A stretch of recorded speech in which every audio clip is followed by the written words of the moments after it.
Hello, my name is Tammy Miller and I am the owner of Sage Nutrition Coaching. I love to help people understand the biochemistry and the biology behind what their body does with foods. And I am here with Kylie Hollman, who is the founder of Health Coach Kylie. And Kylie loves to help people to move into a healthier and a better way of living. And today, Kylie is going to talk about foods and how foods create our cravings. So take it away. Awesome. Thank you so much for the introduction. Yeah. So food, we all love food because food is delicious. And sometimes we don't really realize that the foods that we eat can create our cravings. And so that's what I'm going to go into a little bit. And sometimes it's creating a sugar craving. So we're going to go into that. Now, a lot of people don't really know that foods have two types of polarities. And polarities are different things. So like hot and cold are the polarities of the thing called temperature. So hot and cold, light and dark, polarities. And food has those polarities too. There's two of them. There's contracted tension and expansive bliss.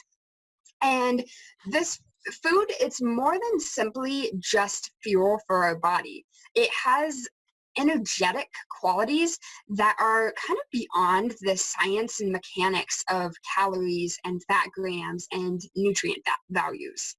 So, for example, leafy greens and versus root vegetables. Those are two different polarities. So those leafy greens, those are going to be expansive bliss. So those are because like leafy greens, when they grow upwards, and so they have an uplifting quality. And foods that represent this can be in alcohol and caffeine and sugar and dairy and to some extent fruit. And the energy of these different foods, they make you feel light and relaxed and happy and blissful.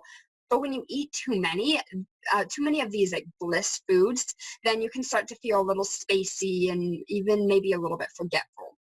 But on the other polarity, the other extreme is the contracted tension foods. And these foods are contracting versus expansive. And examples of this are salt and eggs and red meat. And these are the kinds of foods that like put meat on your bones, and they make you feel really grounded and focused and sometimes aggressive. But when you eat too many of them, then you can kind of start to feel a little tight and agitated and maybe a little bit angry. And so our body is always trying to balance itself out. And so if you have too much salt, then you may crave a little bit of sweetness. And so your body's always trying to balance this out. And that's how it creates the cravings. So if you have too many of the salty foods, then you're going to crave the opposite. If you have too many expansive foods, you're going to crave the contractive. So that's how the foods that you eat can create your cravings for different things. That definitely lets me know why I like salt with my chocolate. Mm-hmm. Because I definitely like salted caramel or even just sea salt in chocolate or pretzels in chocolate or something like that, because they're those opposites. They're expansive and contractive, and that makes sense as to why that happens. So if these are creating our cravings, how do we stop some of those cravings? Because sometimes the cravings that we have are just too much, where I'm just craving the same thing over and over and over. And is there a way that I can break that cycle or break those cravings, maybe using an expansive or contractive food idea? Yeah.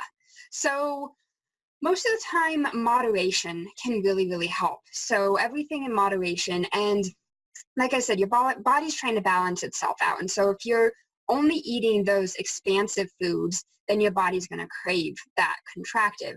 And so maybe trying to balance it out a little bit where you have a specific amount of expansive foods and a specific amount of contracted foods. That way your body has that balance.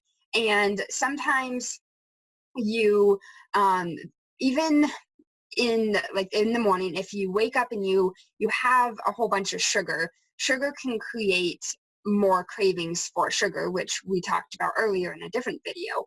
And so that can kind of create that. So there's a lot that goes into those cravings and what you're craving and why you're craving it.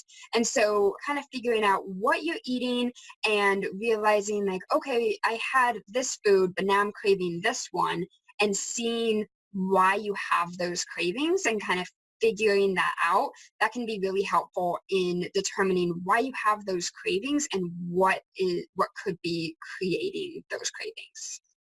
Gotcha. So in a way, this sounds like if you're wanting that balance, this sounds very much like eating balanced meals, having a little bit of chicken with my salad. Mm-hmm. So having those expansive greens and that nice, but then having a little bit of meat on there to really balance that out, which Absolutely. This makes sense, because our mom has always told us, our moms all tell us, you've got to eat balanced meals.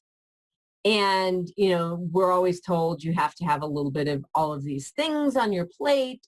And this is a great way to explain why that is. Not just because, I see something someplace that says, oh, I'm supposed to have this much of this and this much of this on my plate. But this actually explains why we want to have that, so that we've got that middle of the road and we've got that balance that can be really helpful to keep us physically and sounds like emotionally balanced as well. Absolutely. Yeah. And having all of those different things on your plate, the protein, the veggies, the healthy fats, those all are going to feed different parts of your body too, parts of your body that you really need to feed. And so that protein and the veggies and the healthy fats like avocado, that's my favorite healthy fat. Those are really, really important to kind of balance everything out and really nurture your body. Excellent. Because I always look at this from the biochemistry perspective of, well, I have to have this because I need this fat or I need this mineral, this vitamin. And I've never thought of it as an emotional thing of, well, yeah, I need to have these opposites so that I can feel emotionally healthy. Yeah. That's very interesting. I like that.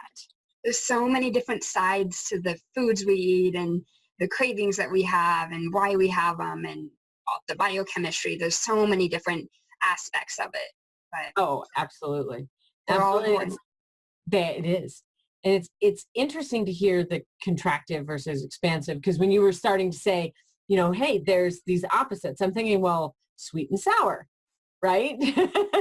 And that's what I'm thinking flavors. And you talked about something completely different from flavors that helps to create those cravings. And I like that. Thank you very much. I appreciate this new and different perspective. And I'm going to use this when I make dinner this evening. Yeah, absolutely. Excellent. Excellent. All right. Thank you for joining us. And as always, our emails are below.